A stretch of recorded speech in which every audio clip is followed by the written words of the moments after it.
ٹھیک ہے، اس کے بعد کہہ رہے ہیں کہ اگر کسی شخص کو بیماری کی وجہ سے وضو کے نماز کا کچھ حصہ پڑھنے کی مہلت ملتی ہو اور نماز کے دوران ایک دفعہ یا چند دفعہ اس کا پیشاب یا خانہ خارج ہوتا ہو تو احتیاط لازم یہ ہے کہ اس مہلت کے دوران وضو کر کے نماز پڑھے، لیکن نماز کے دوران لازم نہیں ہے کہ پیشاب یا خانہ ہونے کی وجہ سے دوبارہ وضو کرے۔ دیکھیں یہاں پہ وہ یہ بات کر رہے ہیں کہ جو پہلے بات ہوئی ہے کہ جتنی دیر میں وہ پڑھ سکتا ہے وہ واجبات کو ادا کر لے، لیکن اگر اسے نماز کے دوران بھی کوئی پیشاب یا خانہ آ جاتا ہے تو پھر اسے دوبارہ سے اس کے لیے وضو کرنے کی ضرورت نہیں ہے۔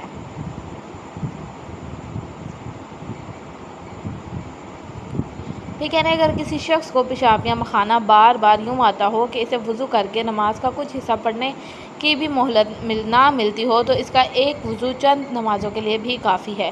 ٹھیک ہے، اب یہاں تک وہ یہ کہہ رہے ہیں کہ اگر ایک شخص ہے اسے بار بار ہی آ رہا ہے اور وہ اس کی مطلب بیماری ہی ایسی ہے وہ اسے کنٹرول نہیں کر سکتا تو پھر ایک وضو جو اس نے کیا اس کے ساتھ اور نمازیں بھی وہ پڑھ سکتا ہے، صرف ایک نہیں باقی بھی پڑھ سکتا ہے، ماں سوائے اس کے یا اس کے علاوہ کہ کوئی اور ایسی چیز پیش آ جائے جس سے وضو باطل ہوتا ہو۔ ٹھیک ہے، اس بیماری کے علاوہ کوئی اور وضو باطل کرنے والی چیز اگر وہ کرتا ہے تو پھر اسے دوبارہ وضو کرنا پڑے گا، لیکن اگر اس بیماری کے علاوہ کوئی ایسا کام نہیں کرتا تو اسی وضو کے ساتھ وہ دوسری نمازیں بھی ادا کر سکتا ہے۔ مثلا وہ سو جائے یا اس کا پیشاب یا خانہ اندازی سے معمولی کے مطابق خارج ہو، البتہ بہتر یہ ہے کہ ہر نماز کے لیے ایک بار وضو کرے، لیکن قضا سجدے قضا تشہد اور نماز احتیاط کے لیے دوسرا وضو ضروری نہیں ہے۔ ٹھیک ہے، پھر کہنا ہے کہ کسی شخص کو پیشاب یا خانہ بار بار آتا ہو تو اس کے لیے ضروری نہیں ہے کہ وضو کے بعد فوراً نماز پڑھے، اگرچہ بہتر ہے کہ نماز پڑھنے میں جلدی کرے۔ ٹھیک ہے، پھر کہنا ہے کہ اگر کسی شخص کو پیشاب یا خانہ بار بار آتا ہو وضو کرنے کے بعد اگر وہ نماز کی حالت میں نہ ہو تب بھی اس کے لیے قرآن مجید کے الفاظ کو حفظ کرنا جائز ہے۔ ٹھیک ہے، پھر کہنا ہے جس شخص کو قطرہ قطرہ پیشاب آتا رہتا ہو تو اس کے لیے ضروری ہے کہ نماز کے لیے ایک ایسی تھیلی استعمال کرے جس میں روئی یا کوئی اور چیز رکھی ہو جو پیشاب کو دوسری جگہوں تک پہنچنے سے روکے، اور احتیاط واجب یہ ہے کہ ہر نماز سے پہلے نجس شدہ مقام یعنی پیشاب کو دھو لے۔ علاوہ ازیں جو شخص پخانہ روکنے پر قادر نہ ہو اس کے لیے ضروری ہے کہ جہاں تک ممکن ہو نماز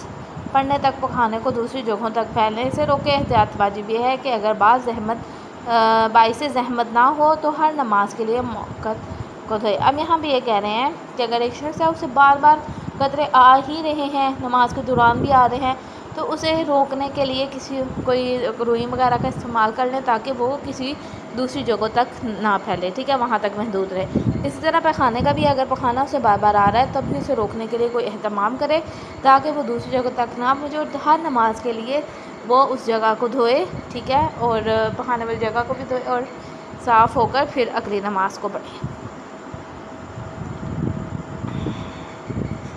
پھر کہہ رہے ہیں جو شخص پیشاب یا پخانہ روکنے پر قادر نہ ہو تو جہاں تک ممکن ہو نماز میں پیشاب یا پخانہ روکے، اور بہتر یہ ہے کہ اگر اس پر کچھ خرچ کرنا پڑے تو خرچ بھی کرے، بلکہ اس کا مرض آسانی سے دور ہو سکتا ہو تو بہتر ہے کہ اپنا علاج کروائے۔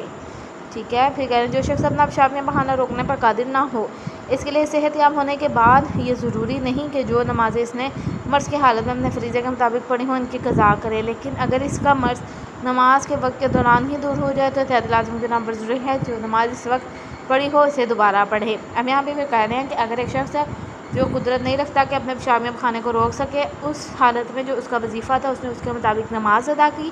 تو ضروری نہیں ہے کہ اس کی جب وہ ٹھیک ہو جائے تو وہ نمازیں دوبارہ سے پڑھے، لیکن اگر نماز کے دوران ہی یا نماز کے بعد فوراً اس کی حالت ٹھیک ہو جاتی ہے، وہ طبیعت ٹھیک ہو جاتی ہے تو جو نماز اس نے اس وقت میں پڑھی ہے اس کا دوبارہ پڑھنا ضروری ہے۔ ٹھیک ہے،